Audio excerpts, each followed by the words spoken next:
Kalau kita mau belajar, maka kita harus fokus, fokus, fokus, fokus, ye!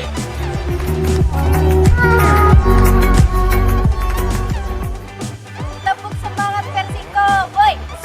Semangat, semangat, diha! Semangat, semangat, diha!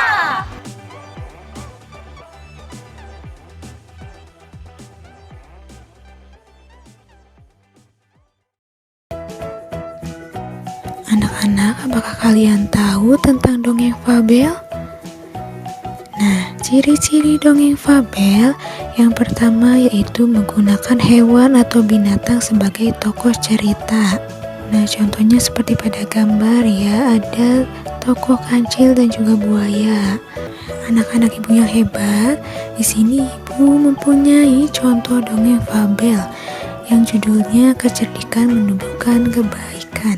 Sebuah dongeng yang berjudul Kecerdikan Menumbuhkan Kebaikan. Selamat menikmati. Di sebuah gurun pasir, hiduplah ular dan tikus pasir. Nah, bagaimana? Seru tidak dongengnya? Seru ya, tadi ada tokoh ular dan juga tokoh tikus. Nah, kira-kira dari kedua tokoh itu siapa ya yang cerdik? Mengapa tokoh itu disebut cerdik?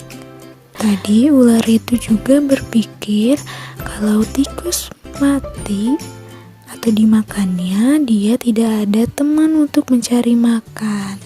Nah, itu berarti apa? Ya, betul, kita tidak bisa hidup sendiri. Nah, beberapa kegiatan tentu kita akan membutuhkan orang lain untuk membantu kita. Salah satu contohnya yang tadi ya. Anak-anak, setelah itu tikus dan ular pun hidup rukun mencari makanan bersama-sama. Nah, kemudian tikus dan ular menemukan sebuah makanan dan berniat untuk membagi makanan itu menjadi 2 bagian sama besar agar adil. Kira-kira bagaimana ya tikus dan ular membagi makanan itu?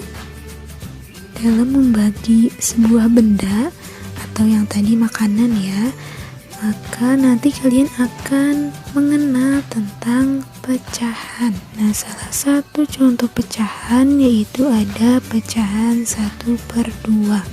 Kira-kira bentuknya seperti apa ya?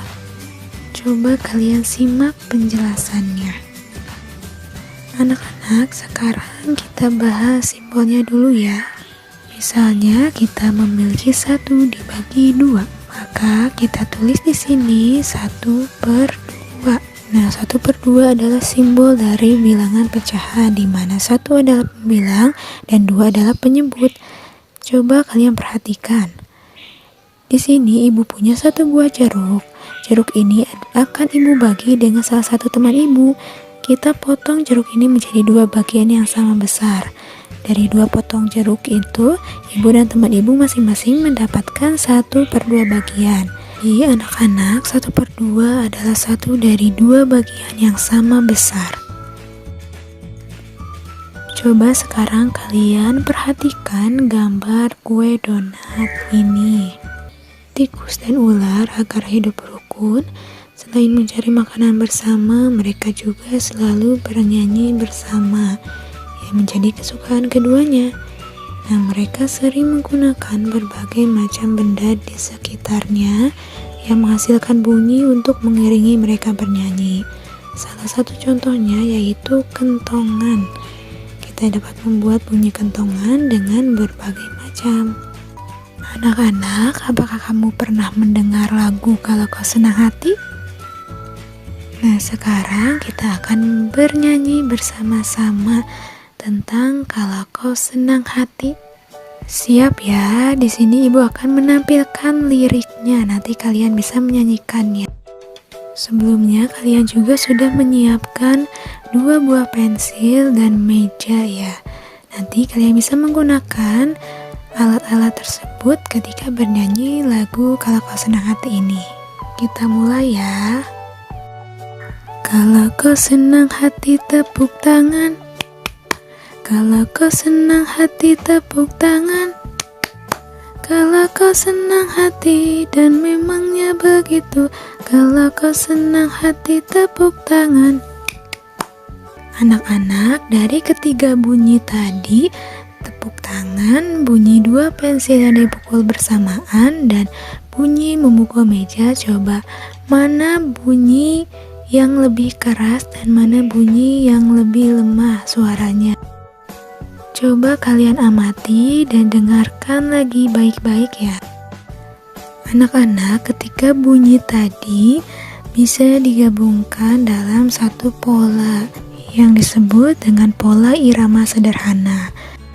Dalam pola irama sederhana ada yang namanya birama 2. Nanti kita pelajari ya. Nah, di sini ada Bani yang akan menjelaskannya. Kalian simak baik-baik. Pola irama adalah sekelompok bunyi dengan susunan tertentu dalam satu atau beberapa birama yang muncul secara berulang-ulang dan teratur dalam sebuah lagu.